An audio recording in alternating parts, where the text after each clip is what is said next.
गौरव भाटिया जी, आप इस पर जवाब दीजिए।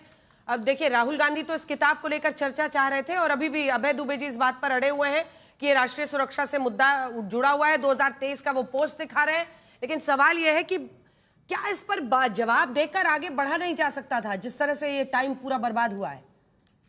और अब तो वो स्पीकर के खिलाफ नो कॉन्फिडेंस मोशन लेकर आए हैं।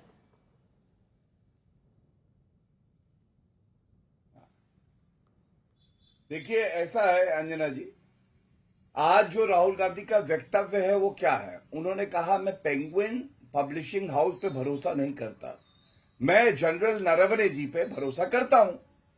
अब जनरल नरवणे जी ने कहा है, जो पब्लिशिंग हाउस ने कहा है कि ये बुक अप्रकाशित है, वही जनरल नरवणे कह रहे हैं। कांग्रेस के प्रवक्ता की हालत अब यह है कि राहुल गांधी जनरल नरवणे पे भरोसा करते हैं। जनरल नरवणे कह रहे हैं कि पब्लिशिंग हाउस सही कह रहा है, पब्लिशिंग हाउस कह रहा है किताब अप्रकाशित है। अब यहां कांग्रेस के प्रवक्ता राहुल गांधी के विपरीत जा रहे हैं। आपने ऐसी पार्टी कहीं देखी है जो प्रवक्ता अपने नेता को गलत ठहरा दे लाइव डिबेट में बैठे बैठे और उसके बाद तर्क रखे? आपने प्रश्न पूछा, कोई उत्तर मिला? मैंने आपको सारे ट्वीट बताए, नहीं मिला। और मैं दर्शकों को पुनः एक चीज दिखाना चाहता हूं। जिस ट्वीट की बात राहुल गांधी, जो कि केवल अपरिपक्व राजनीति करते, झूठ फैलाते, दो पोस्ट है गौरव भाटिया जी, एक सेकंड गौरव भाटिया जी, दो पोस्ट है, एक सेकंड, दो पोस्ट है। एक में वो प्री ऑर्डर की बात कर रहे हैं, गिवन, बट एक में वो कह रहे हैं the book is now available, happy reading. एक पोस्ट वो भी है। यस नहीं, सॉरी, वो एक ही पोस्ट है। मैं आपको बता देता हूं, अगर आप इसमें देखें, ये जनरल नरवणे ने अपनी तरफ से कहा है my book is available now, just follow the link, happy reading, जय हिंद। और नीचे वो पिक्चर लगी है, जिस पिक्चर में पेंगुइन का ट्वीट है, जहां लिखा है प्री ऑर्डर नाउ। मतलब प्री ऑर्डर तब होता है अंजना जी, कोई किताब मार्केट में आने वाली हो तो पब्लिशिंग हाउस या ऑथर प्री ऑर्डर कह देता है। इसका ये मतलब नहीं है कि वो किताब प्रकाशित हो गई है। बिना अनुमति के कोई किताब एक और सवाल आपसे गौरव भाटिया जी, एक सवाल आपसे पूछ रही हूँ। Point taken.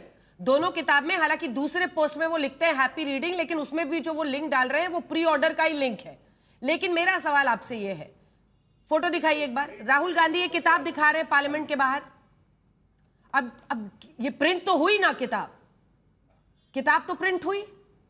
क्या आपको नहीं लगता है कि ये पब्लिशर अपने आप को हाथ धो रहा है? क्योंकि जिस तरह से ये किताब पब्लिश्ड प्रिंटेड कॉपी उनके हाथ में है, भाई प्रिंट तो हुआ ही है। गौरव जी, बिल्कुल। देखिए, जितना मेरा अनुभव है मैं उसके आधार पे आपको बताता हूं। हाँ।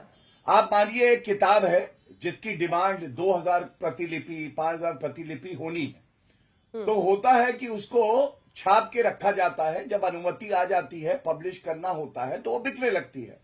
एफआईआर क्यों हुई है? एफआईआर इसीलिए हुई है अंजना जी कि राहुल गांधी के हाथ में एक किताब आई कैसे, जब रक्षा मंत्रालय से अनुमति नहीं आई। दूसरी बात, क्या पब्लिशर के पास ये किताब थी और वो राहुल गांधी तक कैसे पहुंची? इसकी विवेचना होगी। और मैं आपको एक बात बता दूं, राष्ट्रीय सुरक्षा से जुड़ा हुआ मामला है, कोई भी व्यक्ति क्यों ना हो, कोई बचने वाला नहीं है। और कोई अगर चीन से घूस लेके, जो नकली गांधी परिवार करता है, अगर ये सोचता है चीन की मदद करेगा, हमारी सेना के लिए कहेगा भारत की सेना चीनी सेना से पिट गई, जो राहुल गांधी ने कहा था, तो ये चलने वाला नहीं है। भारत में जेल की सलाखों के पीछे सड़ेगा, चाहे वो राहुल गांधी क्यों ना। ठीक है, अभय दुबे जी एक बार सुनिए, राहुल गांधी ने आज क्या कहा है। मैं पुनः तीसरी बार कोशिश करूंगी कि आज की खबर पर आप एक रिएक्शन जरूर दें। नहीं, राहुल गांधी ने आज क्या कहा है, सुनिए।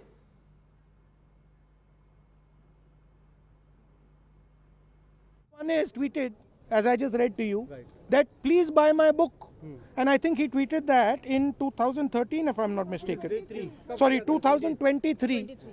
So Naravane ji, who's the army chief, who I believe, over Penguin. Do you believe Penguin over Naravane ji? You have to decide whether Penguin is telling the truth or army chief is telling the truth. अबे दुबे जी, वो खुद ही कह रहे हैं general Naravane पर विश्वास करना है। वही जनरल नरवणे अगर आज लिखते हैं कि ये है स्टेटस किताब की, कि कोई भी अगर ऑफलाइन या ऑनलाइन इस किताब का हिस्सा, पीडीएफ, प्रिंट कहीं भी इस्तेमाल कर रहा है, तो वो कॉपीराइट इंफ्रिंजमेंट है और वो तुरंत सीज कर लेना चाहिए। ऐसे में क्या जब एफआईआर दर्ज हुई और लीगल एक्शन शुरू हुआ, उसके बाद इस मुद्दे को लेकर आप लोग आगे बढ़े और संसद की कार्रवाई चली है कि भाई चलो आगे बढ़ते हैं, नहीं तो फंसेंगे, क्योंकि किताब दिखाना तो कॉपीराइट इन्फ्रिंजमेंट है। जी, मैं उम्मीद करता हूं कि आप भाजपा की सरकार जैसा अन्याय नहीं करेंगी प्रतिपक्ष। अबे दुबे जी, ये आपका रोना बिल्कुल गलत है, पहले भी गलत था, अभी भी गलत है।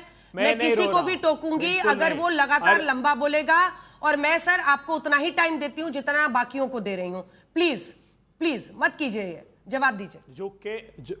झुक के वजन से बोझ का दोहरा हुआ होगा। हो गया सर, हो गया। शेरो शायरी बाहर रखिए। टैक्स पेयर का पैसा बर्बाद हो रहा है, टैक्स पेयर के पैसे की चिंता कीजिए, खाली अपने पॉलिटिकल ब्राउनी के लिए टाइम मत बर्बाद कीजिए, ना टीवी का ना संसद का।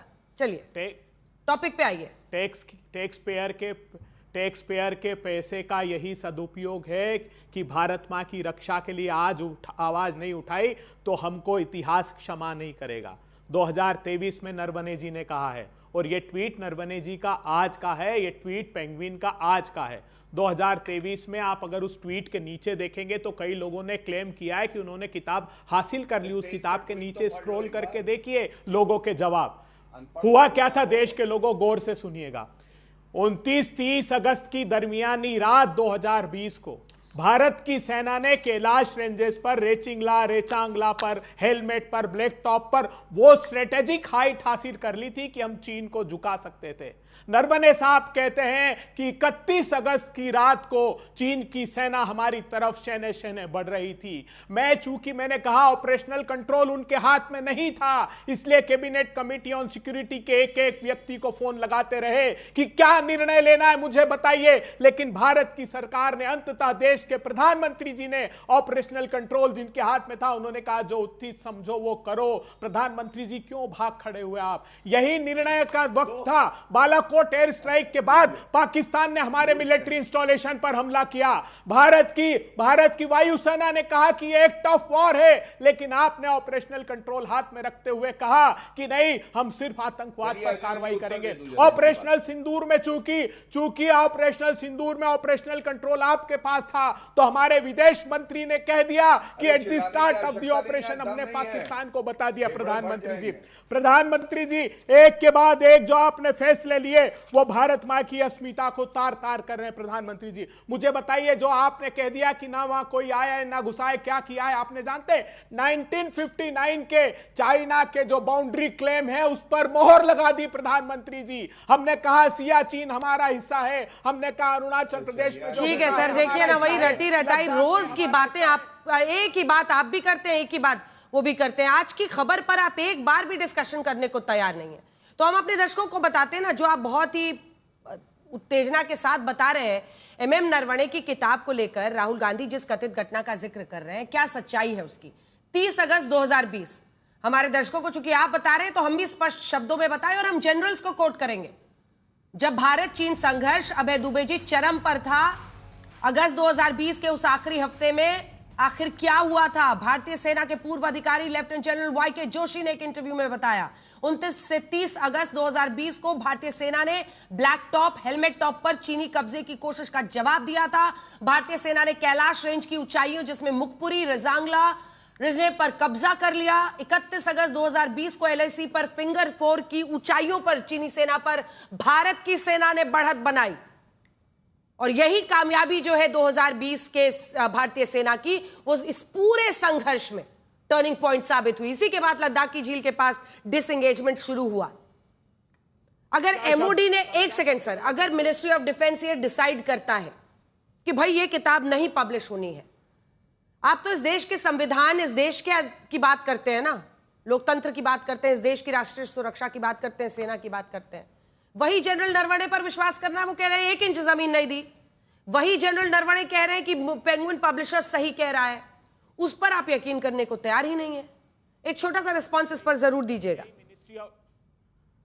मिनिस्ट्री ऑफ डिफेंस ने 6 अगस्त 2020 को एक दस्तावेज अपनी वेबसाइट पर डाला था, और ये कहा था कि यूनिलेटरली स्टेटस को चेंज करके चीन की सीना भारत की सीमा में आ गई। प्रधानमंत्री जी ने वो दस्तावेज हटा दिया। और आपके तथ्यों को ठीक कीजिए, हमने कैलाश रेंजेस पर कब्जा नहीं किया, वो एलएसी के हमारे हिस्से में था अंजना जी। हाँ, बढ़त बनाई मैंने किया, बढ़त बनाई मैंने कहा, और मैं हमेशा कोट कर रही हूं, I am quoting farmer generals, please understand.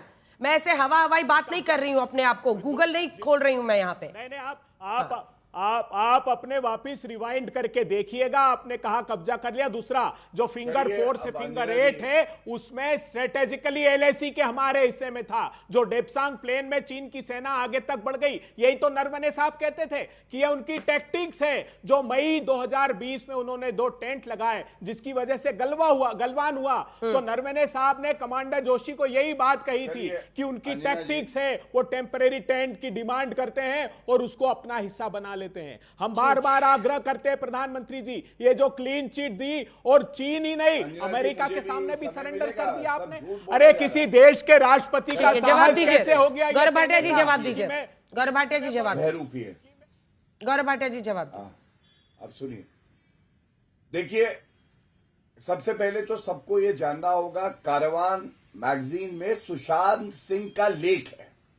Karwan magazine वो है जिसके लेख पे जयराम रमेश ने एक बार आधार रखते हुए एक गलत तथ्य पेश किया, बाद में माफी मांगी, जो हमारे नेशनल सिक्योरिटी एडवाइजर है उनके परिवारजन के बारे में। और सुशांत सिंह लिखते हैं, और राहुल गांधी ने एक और झूठ बोला कि 4 टैंक चीनी भारत की भूमि में अंदर आ गए थे, जबकि ये लेख में भी नहीं है सुशांत सिंह के। मुझे नहीं पता सही है गलत है, लेकिन ये लेख में नहीं है। लेकिन राहुल गांधी झूठ बोलते हैं। लेख में एक बात कोर्ट में है अंजना जी, वो है जो उचित समझो वो करो। ये कहा गया रक्षा मंत्री राजनाथ सिंह जी द्वारा, जो हमारे जनरल थे नरवणे जी। अब मुझे ये बताइए, इनको बुरा लग रहा है, जो सही समझो वो करो गलत है। 26/11 के बाद फाली होमी मेजर ने कहा था पाकिस्तान पे हम अटैक करना चाहते हैं। क्या मनमोहन सिंह जी, सोनिया गांधी ने कहा था जो उचित समझो वो करो? यहां पे जरा बता देना। बल्कि ये देखिए, राहुल गांधी पे एक लेख है, 26/11 के आतंकी हमले के बाद राहुल गांधी डिस्को डांसर बने हुए थे। I am a disco dancer, सुबह 3 बजे तक डांस कर रहे थे। अब मैं चुनौती देके पूछता हूं, आप मुझे ये बताइए, आपकी आपत्ति है किस बात पे? आप तो वो है जो हिंदी चीनी भाई भाई कहते थे, और उसके बाद यूनाइटेड नेशन सिक्योरिटी काउंसिल की सीट भारत के लिए नहीं ली, क्योंकि जवाहरलाल नेहरू ने कहा कि चीन को मिलनी चाहिए। 42,195 स्क्वायर किलोमीटर जमीन भारत की कहां चली गई? चीन को दे दी चाचा नेहरू ने। तीसरी बात, इस एमओयू को मैं दिखाता हूं, 50 बार दिखा चुका हूं आपके चैनल पे। बताओ इसमें लिखा क्या है?